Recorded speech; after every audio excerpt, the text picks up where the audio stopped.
your honesty shine, shine, shine now. Lord, like it shines on me. The only living boy in New York. The only living boy in New York.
And they'll lay you down low and easy.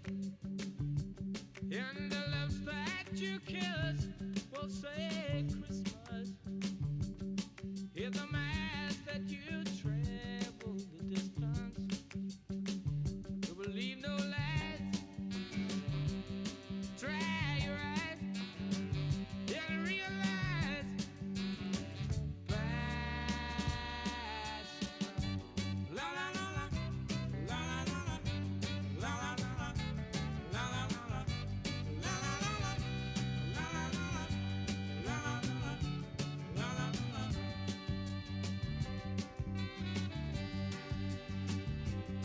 in the business we'll shake hands and talk in numbers. And the princess will wake up from her slumber. And all the knights will step forth with their armbands. And every stranger you meet in the street will make demands. So believe no lies and dry your eyes and realize by surprise. La la la la, la la la la, la la la la, la la la la, la la la la, la la la la, la la la la.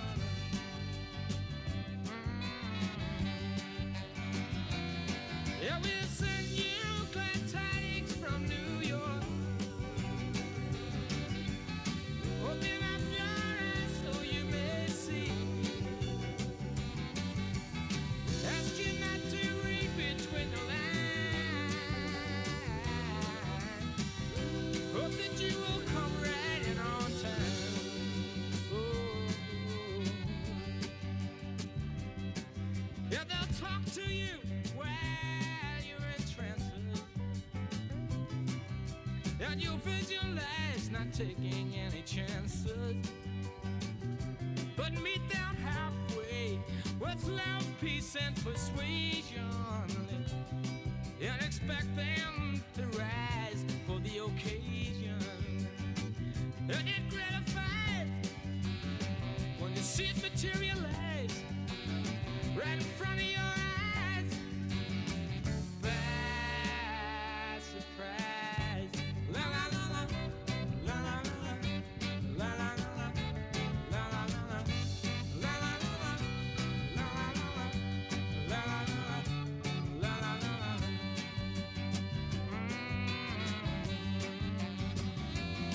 Yeah, we'll send you glad tidings from New York. Open up your eyes so you may see. Ask you not to read between the lines. Hope that you will come right in on time. Whoa, whoa, whoa.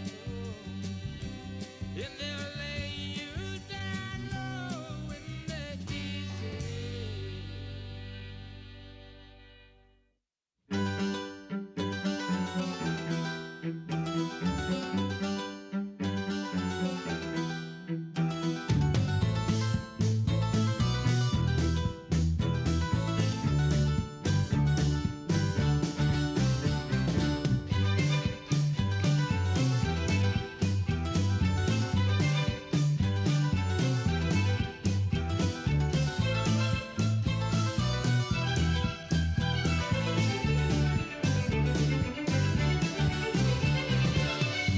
It's gonna take a little time while you're waiting like a factory line.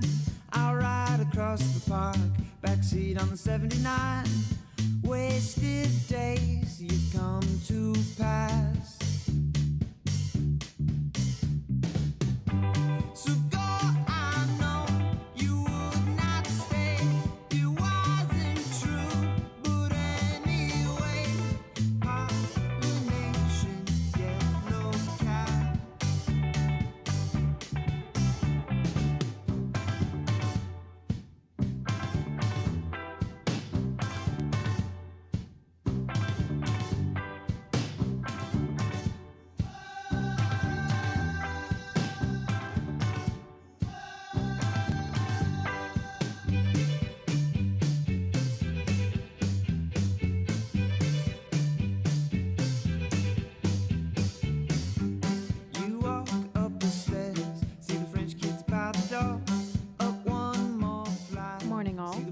started in just a few minutes.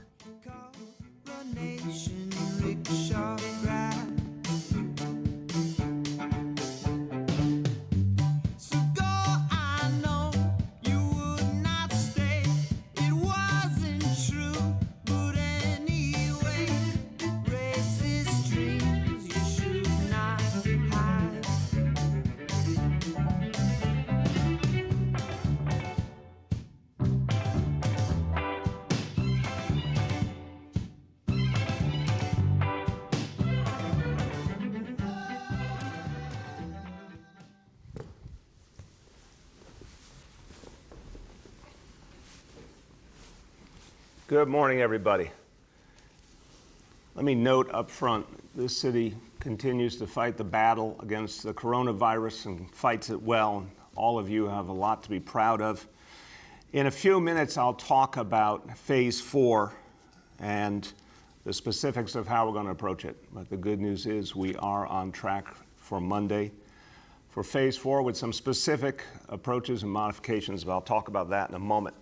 But first, I want to talk about the battle against violence, the work we need to do every day to keep our streets safe, and the work we have to do at the community level, at the grassroots, the crucial work of bonding police and community together in common cause. This is what neighborhood policing has been all about over the last 7 years, and this is the work we will do now because we do not accept an increase in gun violence in New York City. We may be going through one of the most painful and exceptional moments in our history with this pandemic.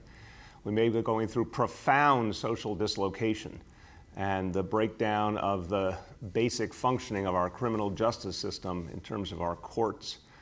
But that is never going to stop us from fighting back and from bringing police and community together and from the crucial work of emphasizing the ownership that people feel in their own communities.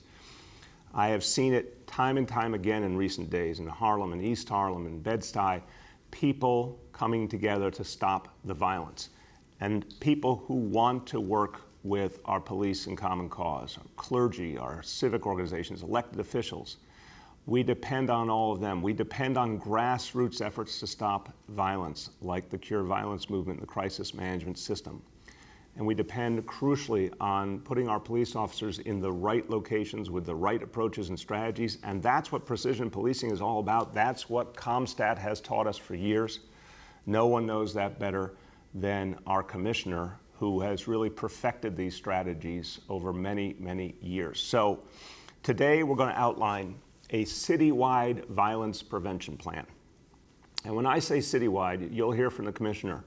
It will be wherever it's needed, but it'll be particularly focused on some very particular sites in the city where we're seeing an uptick in violence and pinpointing the efforts to those sites to stop the violence again.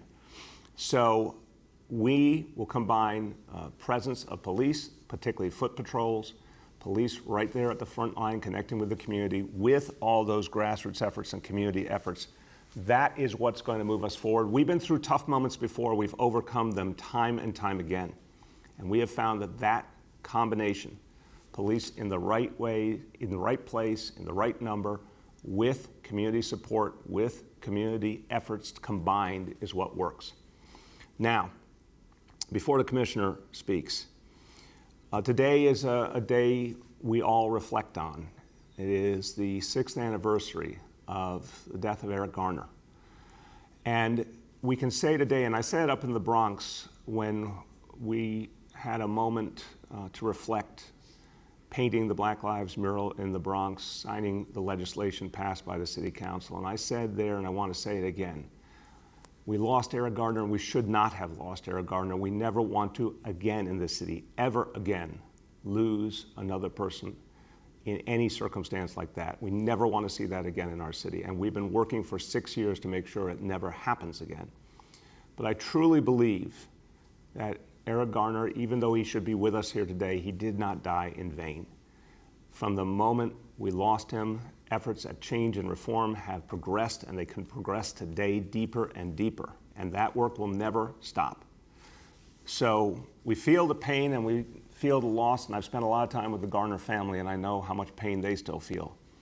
but I know they have joined into the efforts to move us forward and to focus on the changes and reforms that make us a better city and will bring police and community together in common cause. And the last thing I want to say is that later on today, I think this is a fitting thing to do on a day like this, I will be spending time with young people in Harlem, a town hall meeting, to listen to them, not to talk at them, not to tell them what they should think, but to hear from them about what they need. They are the future of this city, and how we can hear their needs in this time of challenge and work with them for a peaceful city and a better city ahead.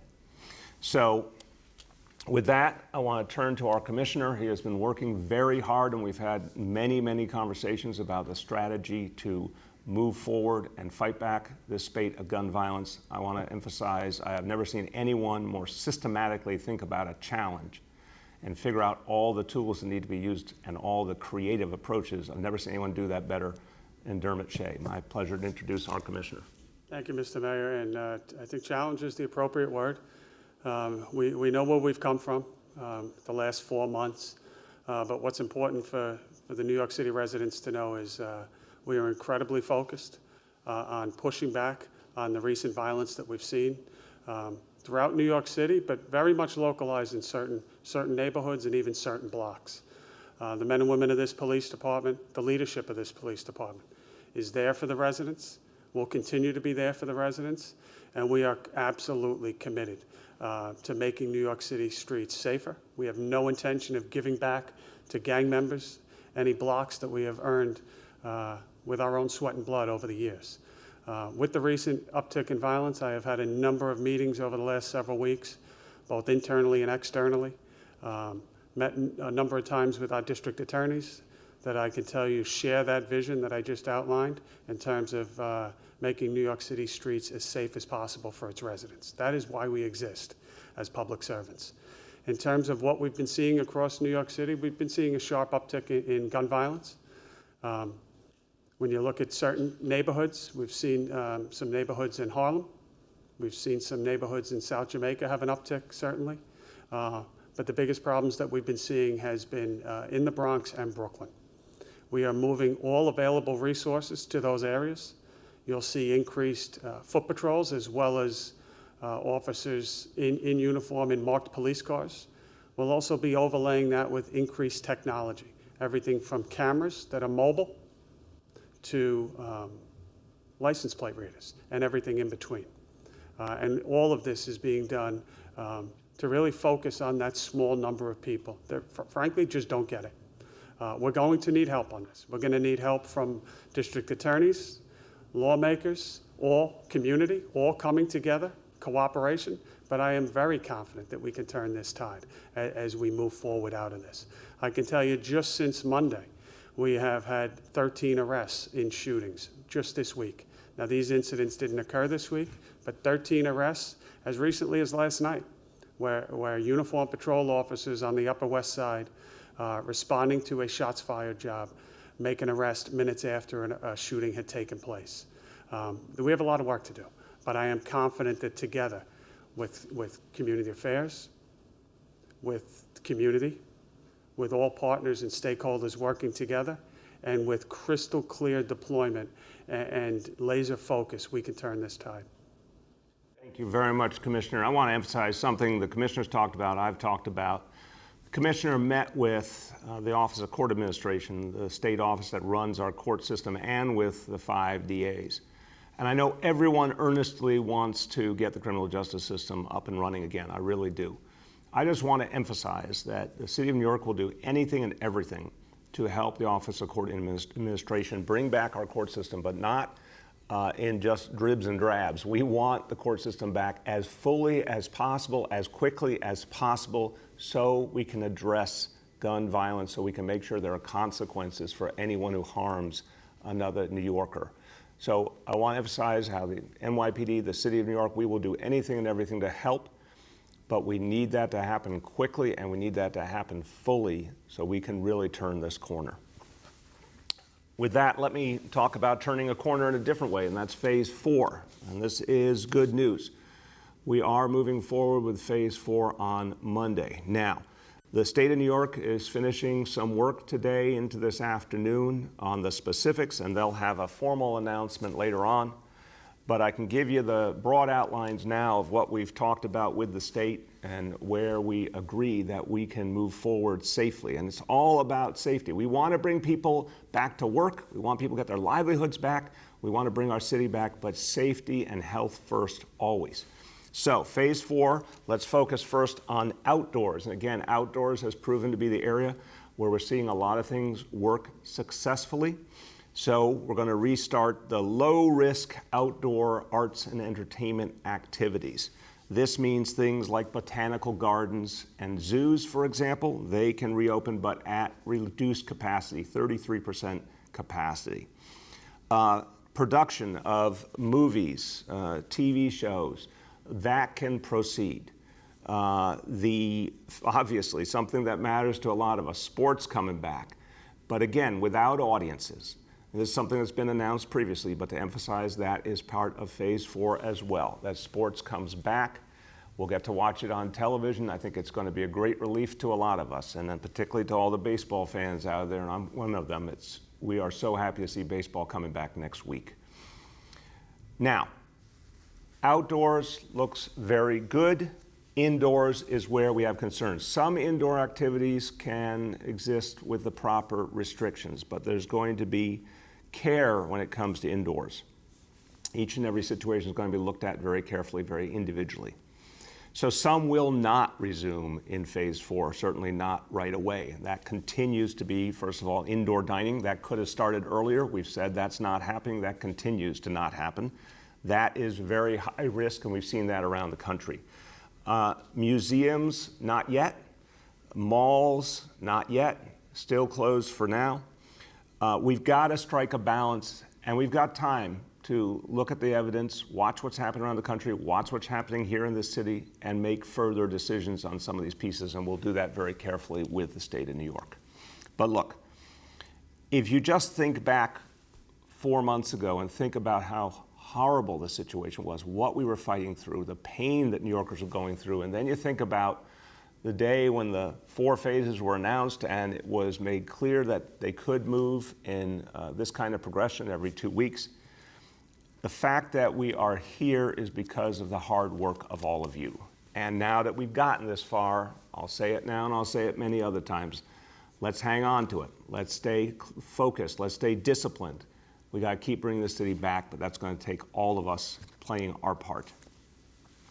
Now, phase 4, again, means more and more people going back to work. And it is a reminder of the power of opening up the parts of our economy that we can do safely. And that brings me to something that's clearly been a real success, which is what we've seen with our restaurants. Incredible response to the Open Restaurants program. Now 8,600 restaurants participating, and that means a lot more jobs have come back. That means a lot of people are enjoying these restaurants, and it's giving us hope, and it's giving people energy to see this crucial part of New York City back. And look at that beautiful scene in Little Italy. That just gives you a lot of hope. So the open streets element of this is also crucial. I'm going to talk about those pieces coming together.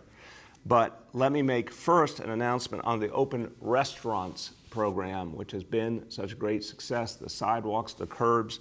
The Open Restaurants program has worked. It has brought back jobs.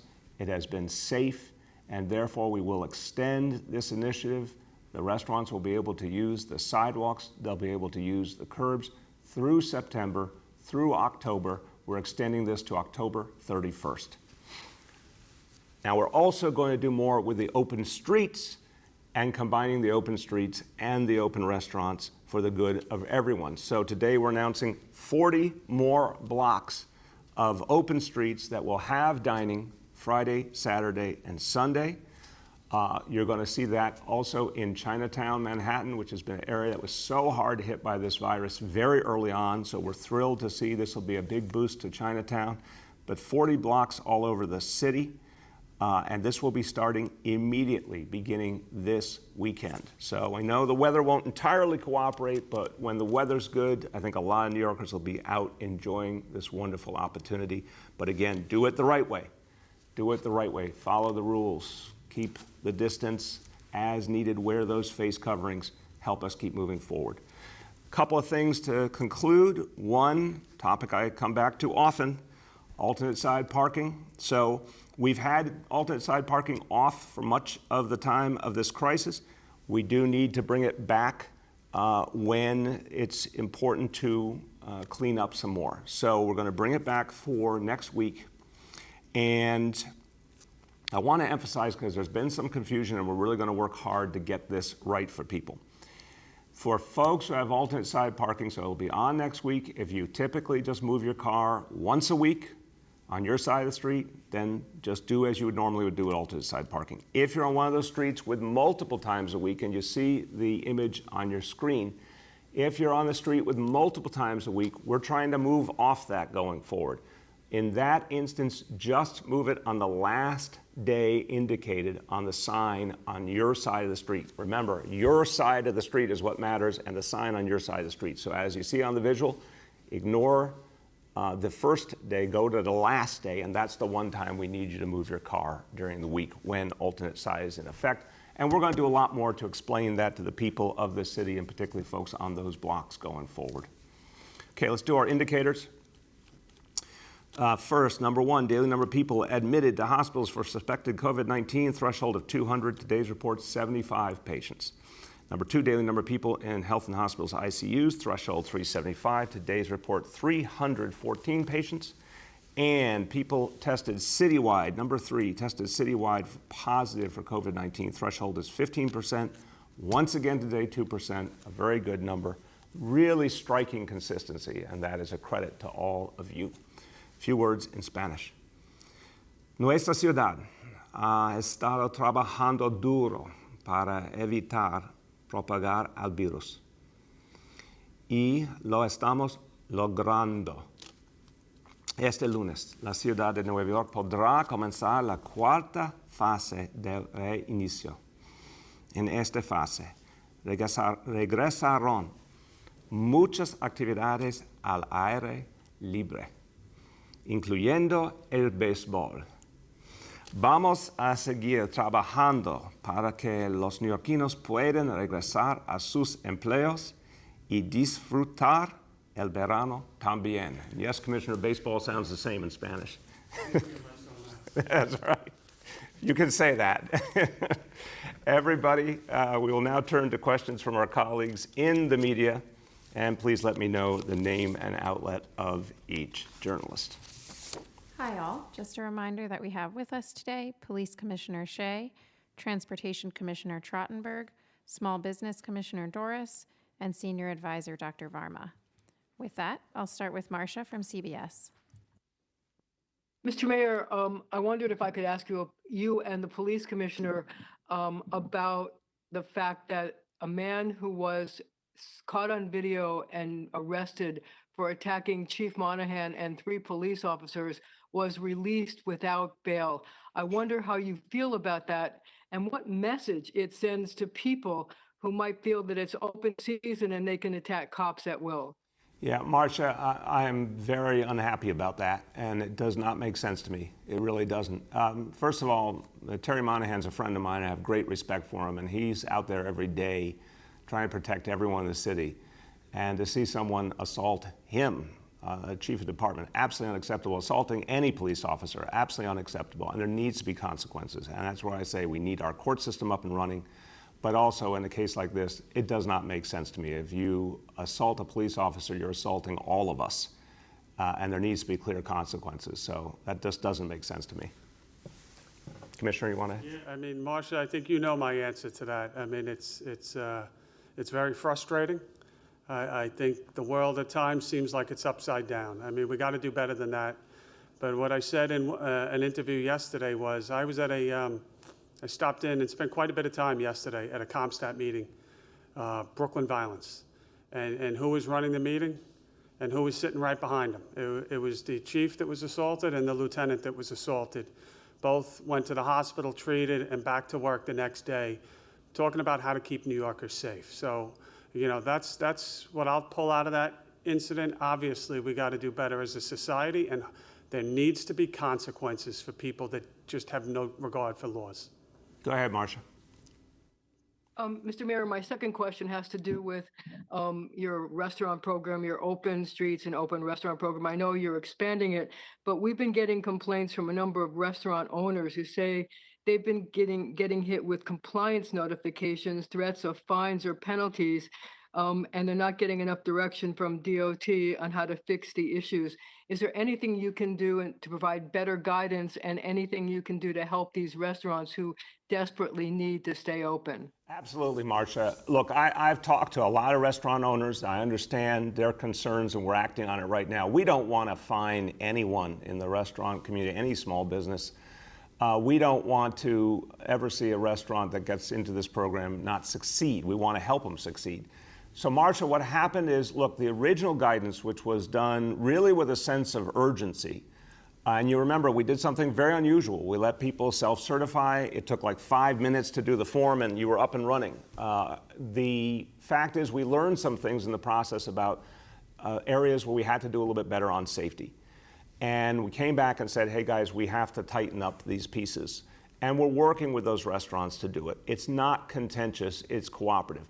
But the message I've sent to DOT and all our agencies is help restaurants get to a positive solution. Now, if a restaurant bluntly refuses, which I don't think is the case hardly ever, that's a different matter. But what I've heard is restaurant owners want to get it right, the agencies want to get it right, they're communicating more and more, and that we're going to resolve things. So any restaurant owner that is having a problem, that you don't feel you're getting the right cooperation, please call 311. We'll connect you with Department of Transportation, Small Business Services, the folks who can work with you to resolve the problem, because we want to get these problems fixed. Next, we have Henry from Bloomberg. Hello, Mr. Mayor. How are you today? Good, Henry. How you doing? Okay. I wanted to ask you about the governor's order that people can't go up to a bar, an open air bar, and just get a drink without dining. A lot of the science says that actually eating spreads the virus more readily than drinking. I don't want to, start a fight between you and the governor, but when you're opening these restaurants and you want to increase, the action, will this hinder the growth of these jobs? Look, Henry, first of all, I respect the state's decisions in the middle of this crisis. And in terms of what impact it might have on jobs, I think it's important that we hear from the restaurant community on that. Obviously, that is a concern. But what I want to emphasize is, overwhelmingly, restaurants and bars in New York City have been in compliance. We've been out there constantly with a variety of agencies, particularly the Sheriff's Office that's done great work here, and constantly documented the levels of compliance, which are very, very high. Sometimes things have to be corrected, but people tend to follow the instructions quickly, whether it's customers or the restaurant and bar owners.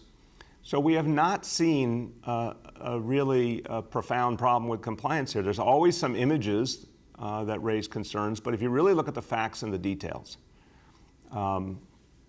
it's quite clear the people in New York City take this virus very, very seriously, and the people who own the businesses do too. And there's a good article in Politico today that goes into some of those details about the fact that New Yorkers really have stayed in compliance. So, look, respect the state's decisions, but I want to make really clear how much I appreciate that people have done the hard work on the ground to open these businesses and try and make them work the right way. Henry, do you have I do have another question, and it's a completely separate topic. I'm wondering why the concept of the commuter tax has completely disappeared from your discourse and anyone else's discourse when the city is facing a fiscal crisis. It's a very fair question, Henry. Look, the commuter tax was there for a long time. It was fair. It was really about asking people who came in and used the services of this city to help contribute to them. But I also understand the really challenging politics in Albany. I think the huge mistake was ever letting it go away. It's a very hard thing to get back. But what I think is gaining traction as an alternative to address the state and city fiscal crises, like deep, deep crises that can only be compared to the 1970s, is the idea of taxes on the wealthy. I mean, wealthy people are doing very, very well despite this crisis, where working people are suffering in an unprecedented manner. You have to go back generations to find a time where so many working people were unemployed and suffering so deeply. So I think it is the right time to ask more of those among us who have done very, very well. Next, we have Michael from the Daily News. Morning, Mr. Mayor. How you doing? How you doing, man? I'm good. Two questions. The first one, yesterday, and I think today you may have said the same thing. You described the incident involving Terry Monahan as unacceptable. And, you know, we've seen other kind of violent incidents stem out of this Occupy City Hall encampment. You know, a reporter attacked but with a 2x4. There were some TV reporters who were also attacked. So my question is, at what point is it unacceptable enough that the city actually refuses to accept it and has the police go in and disperse the encampment? Michael, first of all, we look at each incident, and I don't have all the specifics about the individuals involved. I don't know if they were associated with one group or another. I don't tend to think of people all in one, fell swoop. I want to know what's happened in each individual incident. As we've gone through months of real concerns and protests being raised around the city, vast majority of people have been peaceful. There's a few who have chosen violence, and that will never be accepted. But to the question of what's going on with that particular site, I've been really clear. We respect freedom of speech, but we must see safety, and we have to protect safety at the same time, and we're always striking that balance, and I'm always listening to the NYPD's assessment of how best to do that. Michael, do you have Thank another? you. Do you have another? Yeah, question? one more. Yeah, this is from our folks at the Shack for Commissioner Shea. What's the plan to replace the anti-crime unit? Will there be another unit formed that's somewhat analogous to it?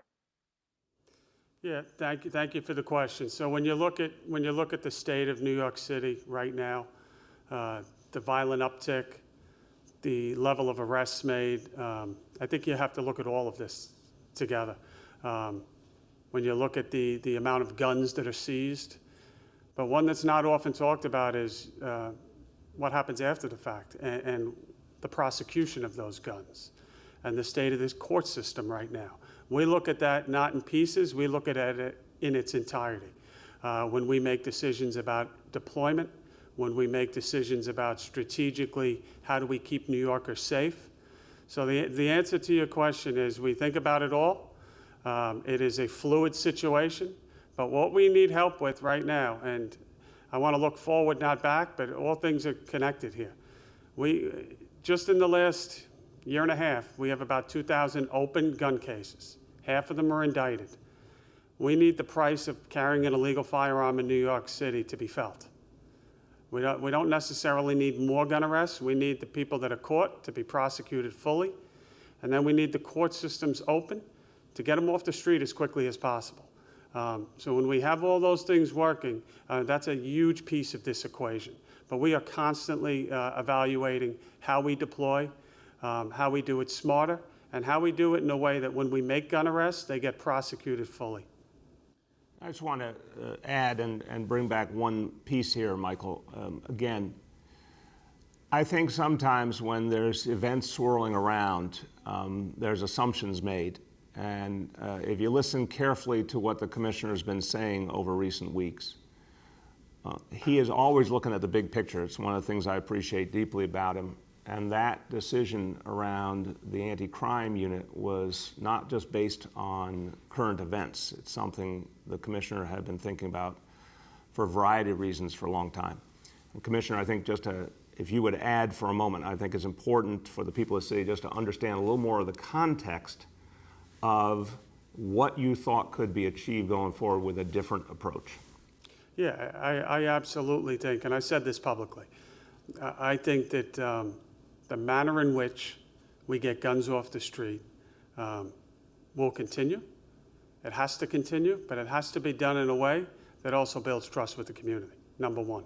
Number two, when we have a situation where repeatedly, maybe we'll start inviting you to some of these CompStat meetings, or Chief LaPetri can go through this in detail with you. When we have situations, I heard many of them yesterday, where we have individuals involved in current violence throughout this city, and then when you look at their rap sheet, they have 3, 4, 5 prior gun arrests. You just have to stop and shake your head and say, what is going on? There's got to be a different way to do this in terms of getting guns off the street, but doing it in a way that builds trust with the community, and also getting people prosecuted. So this is the big picture that we look at. And again, when you look at the state of populations of incarcerated individuals, and you tie it with COVID, the anti-crime is a piece of this, but it is a small piece of what's going on. The level of activity in the NYPD, for a number of reasons, to include protests, COVID, and other factors, goes well beyond just a small number of officers deployed to anti-crime. Thank you. Next, we have Juliet from 1010 Wins. Oh, hi. Good morning, all. So, Commissioner, could you expound on that? You say you want to get guns off the street and build trust in the community, with the community. So how do you go about that? Well, we do it. I think if you look just even this week, we're making gun arrests, Juliet. It starts with proper deployment. It continues with relentless follow-up, detailed investigations, using technology, working with the community. And you've heard me, we have pioneered in this city, Juliet, precision policing. And sometimes there's too many arrests, and sometimes there's not enough arrests, and that's a fluid state. But what is most important in that equation is getting the most out of the arrests that you make, and being precise about where violence is happening, who's committing it, and getting people off the street as quickly as possible that are committing violence and really terrorizing neighborhoods in New York City. And that works best when we have everything working together. Cops, community, prosecutors, laws, everything. Go ahead, Juliet. Yes, thank you. And Mr. Mayor, this question is for you. Does there come a point when you, as the mayor, just put your foot down and say, the violence has to stop? We have a 1-year-old who was shot. We have a young man with a great future who was shot by indiscriminate gun violence. We're hearing this from community leaders. We hear this from police officials. But where is your message, a very forceful message to say this is enough? Juliet, I've said it so many times, and I'll say it again. The violence has to stop. It is not acceptable, and we're going to beat it back. I've really made that clear in Bed-Stuy when I went to visit with the mom and the grandma of DeVell, and in so many other locations. But again, we have to all decide we're going to do this together. And I would say to all of you who report the news, please, when all of us make clear that we are resolute in fighting back violence and that we are engaging communities to do it, because the police cannot do it alone. Please make sure that message gets through too. I stood with community members in Harlem last Saturday night, and their passion was clear. They were not going to accept violence in their community. They were putting themselves out there with the Occupy the Corners effort. And this is what we have been devoted to for years. We have driven down crime steadily in this city until we reached this horrible situation in recent months. But nonetheless, we're going to beat it back again. So not only is it not acceptable to have violence in our city, we will defeat it. Next, we have Gloria from New York One. Good morning, Mr. Mayor, and for the commissioner as well. The police department put out the most updated data this morning showing a drop in arrest across several different categories in the last couple of weeks. So I wondered if both you and the commissioner can speak to that. As we are seeing this increase in violence, we're also seeing this massive drop in arrest. So I guess first, if you could speak to the numbers, what they're not small percentages. Sure, but it is a matter of weeks, so I want to put this in perspective, and the commissioner will speak to it. Gloria, we as a city have gone through so many absolutely unpredictable, extraordinary, unprecedented realities in just a few months. We've got to keep that front and center in our thinking. Despite all that, overall index crime is still down this year compared to last year. The NYPD continues, as you just heard from the commissioner, to be out there vigorously going after those who perpetrate the violence. But the last weeks have come with so many different challenges, and there's had to be some regrouping and preparing for a new approach that really precisely focuses on where the violence is. And as the commissioner will tell you, that is some particular neighborhoods, even in some cases particular blocks within neighborhoods. But also getting more and more officers out to the neighborhoods where they're needed. And that redeployment has been happening over the last few weeks. So sometimes when you layer crisis upon crisis upon crisis, it takes some time to regroup and formulate a new strategy, but that's exactly what the NYPD has been doing, and you're going to see the evidence of that starting this week and beyond. Commissioner. Yeah, Gloria, I've spoken to a lot of these issues already. I think there's a lot of factors behind it. In some circumstances, I'm not as concerned, but to be truthful, then in some circumstances, I am concerned. What the New Yorkers need to know is that from myself down, from the executive staff to precinct commanders to borough commanders, to the men and women, detectives and police officers, and all the civilian members, we are committed to keeping New Yorkers safe. We have a lot of work to do in this environment. We have to be smart about it, strategic about it. We're going to need a lot of help. We're going to need help from everyone that I've mentioned before: community members, elected officials, lawmakers, to include prosecutors. But we can get this under control. I truly believe we can, but we're going to need a lot of things to go right. We need to get to a place where we police this city fairly, effectively, and we get dangerous people off the street as quickly as possible. We need consequences. I think those are lacking. I've spoken ad nauseum. I've been criticized for speaking about it over the last 6 months, but we can get it going right. But Gloria, I would point out too that just take a look at some of the work I mentioned. 13 arrests just since Monday on shootings and homicides. Our detectives are out there. Patrol making an arrest last night, running towards the danger, towards somebody, a violent person that should not be on the street. Multiple open cases already. Shooting somebody last night, running towards it and recovering the gun and getting them off the street. So the police officers and detectives are out there. They're out there for New Yorkers, and that's what I want people to know. Go ahead, Gloria. Thank you. If I could follow up, it looks like if we take gun arrests alone, 67% decrease. Mr. Commissioner, it sounds like you are saying that it's not just a question of the arrest, but what happens after an arrest is made. So are you saying that there's a problem here with how the law is being applied? And if the mayor could speak to that as well, is there a disagreement here between what the law is and how bail is being applied? Can you just speak to that? It seems like. Gloria, look, I think it's more foundational than that. And I've said it a bunch of times. So again, I'm going to challenge, with great respect to my colleagues in the media, I'm going to challenge you to actually report what I said. Listen, the court system is not functioning.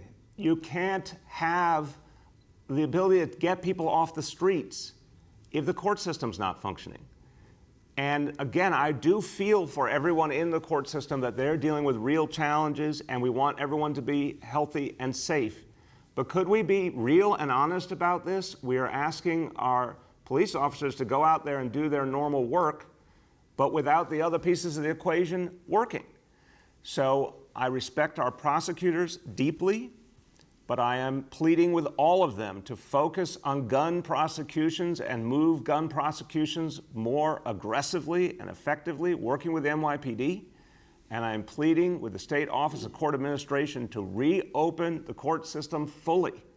If you then combine the work you just heard from the commissioner, our officers running towards danger, arrest someone with a gun, now there's a prosecution, there's an outcome, those who need to be in prison are in prison.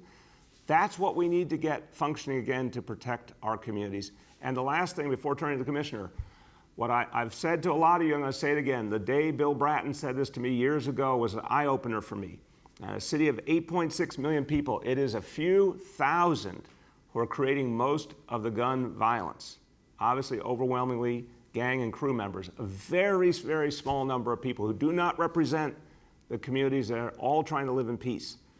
But we need those individuals to be prosecuted and there to be proper consequences, and obviously that is not happening now. Commissioner. Yeah, Gloria, I'll try to be brief. I've been accused of talking too long, but I'm very passionate on this issue. We have 2,000 open gun cases right now, just from this year and last year, and more prior. Half of them are indicted already. Probably the other half would be indicted if there was the ability to get an indictment this year. That's a significant core group of individuals that terrorize New Yorkers and carry illegal firearms on the streets of this city. The arrest is almost irrelevant. What happens to the prosecution? And members of the NYPD work, I couldn't tell you how close they work together with our partners in the different district attorneys' offices in Southern and Eastern District to try to get the most out of these. But we need New Yorkers' help too. When you get that grand jury subpoena, when it finally comes in the mail, we need you to participate in the system. We need you to tell your elected officials that you demand that people that carry guns on the streets are prosecuted to the fullest extent of the law. Everyone has a shared responsibility in this. And Gloria, there's a lot of pieces to this, but a significant piece is exactly what the mayor just said. You know, there's other laws. We can debate that till the cows come home again. But right now, with this environment with COVID, I think people should be standing up on the highest step and saying, I demand to have safety. I demand to have an operating court system. My children's lives are at stake. We can't have a system. Public safety is at risk here where the courts are not fully operating. This is 2020, and we should have better. Amen. Go ahead. Next, we have Ruvain from Hamodia. Good morning, Mr. Mayor and Mr. Commissioner. It's nice to see you again. I wanted to ask you, Mr. Mayor, a couple of days ago, several of your police officers were attacked, including your chief of department. For the first 24 hours, you did not issue a public statement or a tweet. It was only 24 hours after the attack when a reporter asked you about it that you condemned the attack. During that time, you found time to make 11 tweets about police reform. So why did you not respond within 24 hours publicly, and how should that be interpreted by all New Yorkers, from cops to criminals? Ruben, look, again, your questions always have a particular bias to them. God bless you. But let's be clear about the facts. Over the weekend, we saw something like this, and I condemned it. We don't accept any attacks on police officers. I've said it so many times, and I mean it. And I want everyone to understand that. It's just literally unacceptable in a free society. You cannot attack the people who serve and protect us. Said it many, many times in many circumstances. If you'd like a long list, we'll get you one, Ruben. Sometimes, I'll be the first to say, we should overemphasize that message. I'm perfectly comfortable saying we should have, and again, I work with a big team here, we were doing a lot of different things, we should have put that message out sooner. But anyone who's been listening knows I say it constantly, and I want to get to the day where I don't have to say it because people respect our police officers and don't ever even think of attacking them. And what I'm trying to build is a city where there's mutual respect between police and community. So that we change the environment for the better. I have seen real progress with neighborhood policing. I'm not going to let anything about this multiple crisis of the coronavirus the worst healthcare crisis in the century, the worst economic crisis in 90 years, a social justice crisis, a disparity crisis, an employment crisis, a fiscal crisis. This is all happening simultaneously. It's never happened before in the city's history. I'm not going to let that make it impossible for me to see that for 6 full years we implemented neighborhood policing and moved the city forward, and we will continue that work and resume that work no matter what. And that's the way forward. Go ahead, Ravin. My next question is for the commissioner. Mr. Commissioner, Chief Monahan and other leadership has repeatedly said that there's low morale in the police department. I'd like to ask if you agree with that, and if yes, what's the cause, and then what can be done to improve that? And the mayor can answer that as well. Thank you. Yep. I think Terry Monahan has his pulse on the cops that work for him. It's a tough time right now. I think everyone, you don't need to be in the police department to understand that. Open the papers any day. I mean, it's a tough time to be in law enforcement right now.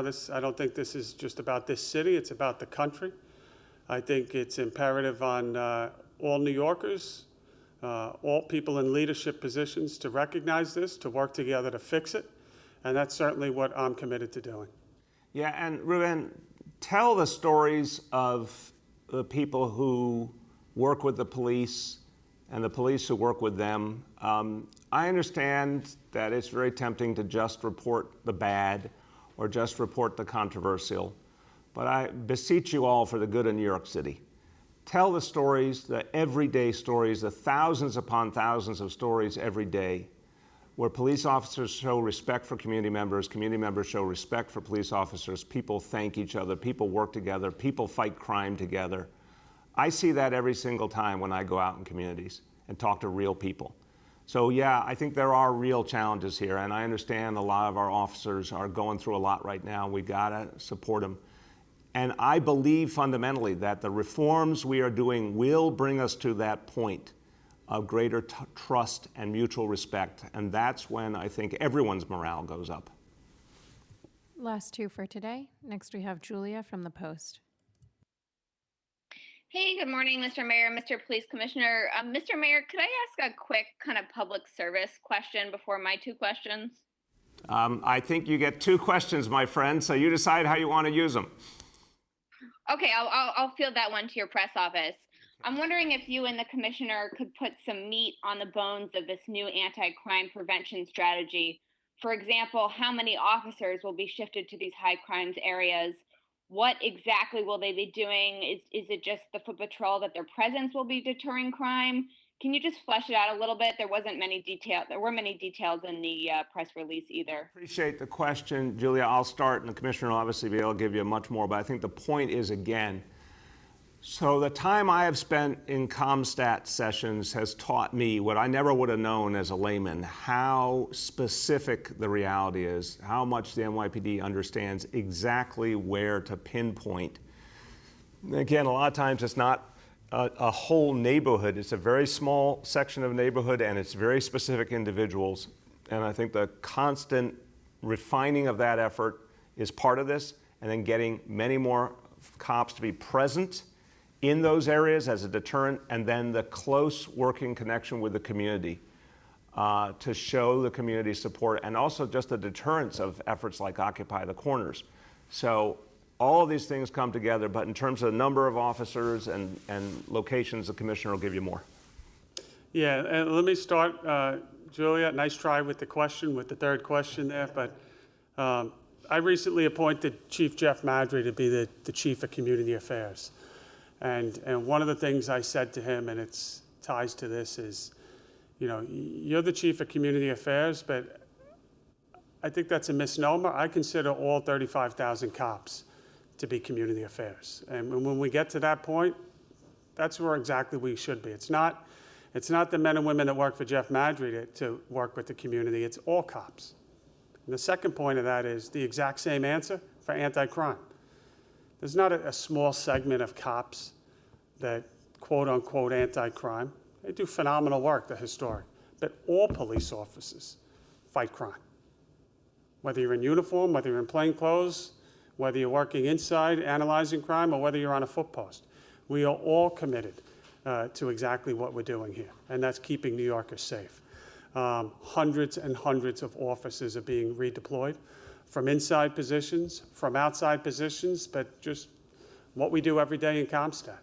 You know, certain crime categories are down right now. We can afford the ability to shift those resources. So these are detectives and police officers that are already out on the street, but just being shifted to incredibly specific areas. The intelligence is there. We know it. We know what the problems are. We know what our obstacles are in terms of courts and getting people to cooperate in investigations. And we know exactly where to put the cops. And it's not a neighborhood. It is 2 square blocks in an area. And believe me, the people that live on those blocks know all too well because they hear the gunshots. So we are on it. We are deploying to stop it. And we are working incredibly close with our partners. Believe me, the prosecutors are sick of seeing my face and Terry Monahan's face. And when the phone rings and they, you know, we are all in this together. We're going to be pulling the community more into this.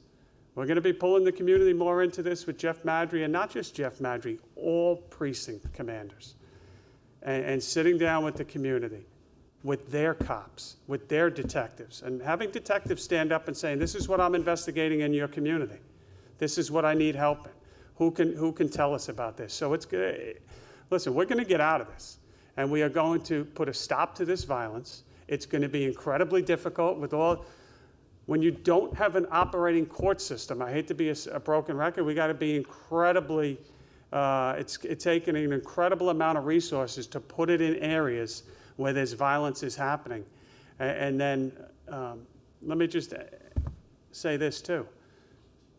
We pioneered precision policing. We've driven arrests down in this city by concentrating on people that unfortunately are willing to carry a gun, pull it out and use it.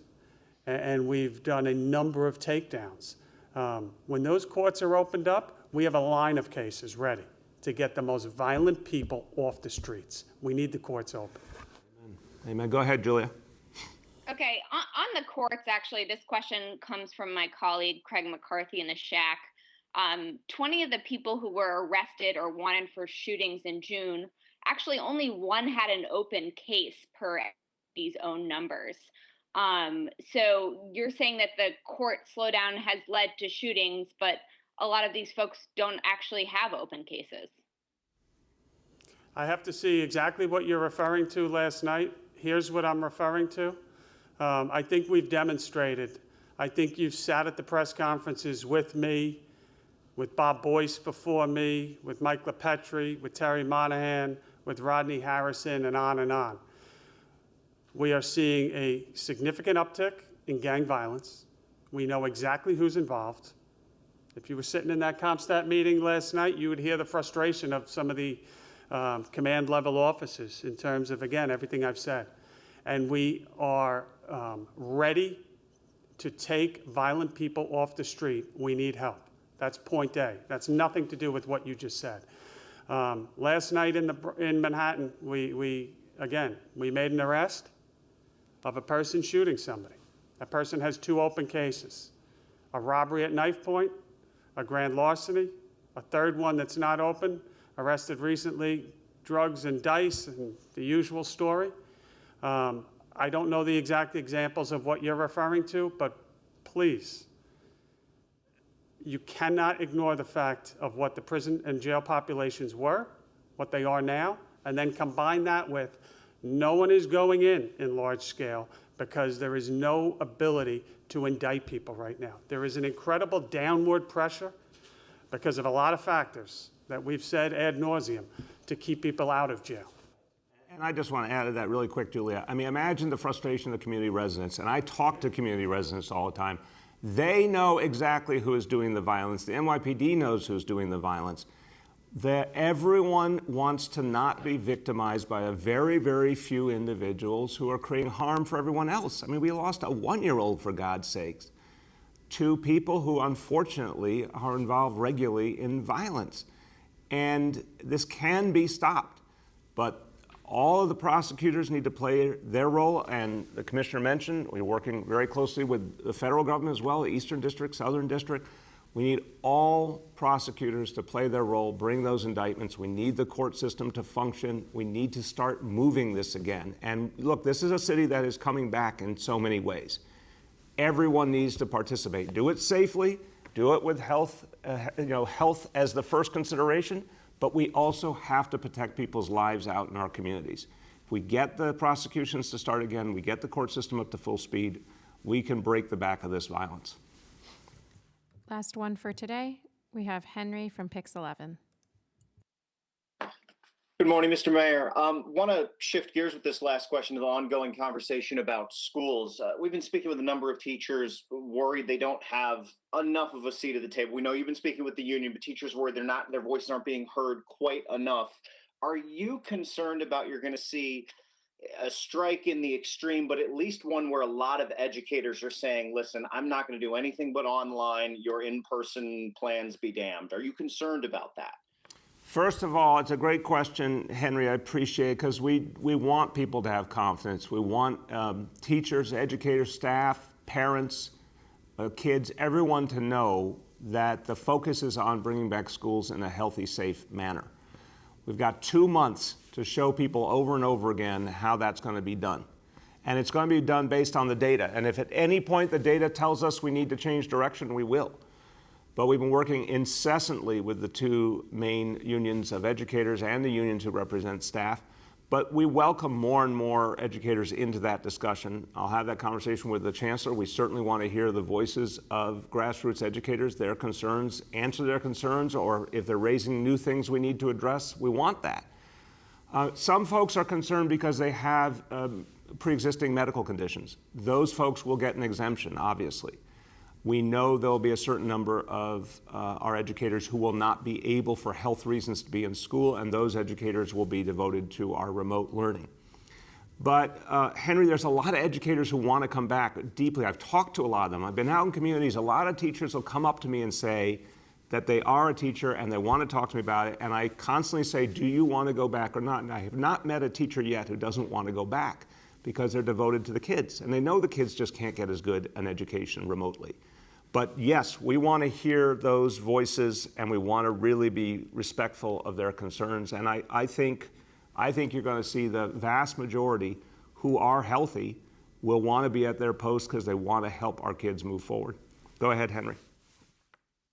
Drilling down into kind of a tangential issue to one that you mentioned, I know you figured out the medical exemption form this week. I've seen how teachers can go online and fill that out. What sort of processes are being discussed for educators that aren't vulnerable themselves, but have a vulnerable person in their home, such as an infant child or a diabetic spouse? Or what sort of workarounds are you doing for those tangential people in educators' lives? We want to know, in those cases, the specifics and want to be respectful, but it's all case by case. But look, everyone's devoted to health and safety. It was painful to shut down the schools, but I said at the time when we did it that I didn't think we'd be able to come back this last school year. I was very adamant as we went along it was not the right time to do it. Now, because the city of New York has been so successful in fighting back this disease, I'm hopeful that in 2 months, with a lot of hard work and a constant obsession with health and safety, we will be ready. But any individual who's got a specific problem, they need to bring it to the attention of their supervisors at DOE, and we want to look at that because we want to make sure they and their families are healthy. We also have an obligation, and remember, Henry, we're dealing with something very unusual here. Rarely in life do you get to hear the voices of so many everyday people. We had 400,000 parents who responded to our survey, and 75%, overwhelming majority, said, we want our kids back in school. And I work for those parents. I work for them. I have to respect their needs and concerns, and their kids need an education. And no one is pretending that remote learning is as good as what happens in the classroom. So we're going to work really hard to get this right, but anyone who has an exceptional situation, we really want to hear that, and we want to work with them. Well, everyone, as we close, let's just talk about this day as we get ready for Monday. So Monday, phase 4, what a striking reality. After everything we went through again in March and April, all the pain, all the challenges, all the loss, the fact that we are now looking at the 4th phase of 4, and it will start on time. And yes, there are some pieces that won't be ready, but the fact that there are also pieces that will move forward is a testament to what all of you have done. And a lot of times, I talk to people from around the country, a lot of whom are going through really hell right now. And they ask what was different here, why we were able to come back. And I always say it's because of the people. It's because of New Yorkers. It's because of your strength and your resiliency. It's because of your commitment. A lot of people thought, how could this place, this crowded, energetic place, possibly do shelter in place or social distancing or face coverings? Well, you proved to the world it could be done the right way. And that's why we are now on the verge of phase 4. So anytime anyone suggests doubt, I always say to anyone who has a lot of doubt about this place, you obviously don't know New Yorkers. You obviously don't know the power and the passion of New Yorkers. And you don't know what New Yorkers are capable of if you doubt New York City. If you really know New Yorkers, then you have faith in this place and our future. And I want to thank everyone for your hard work, and let's go on now to phase 4. Thanks, everybody.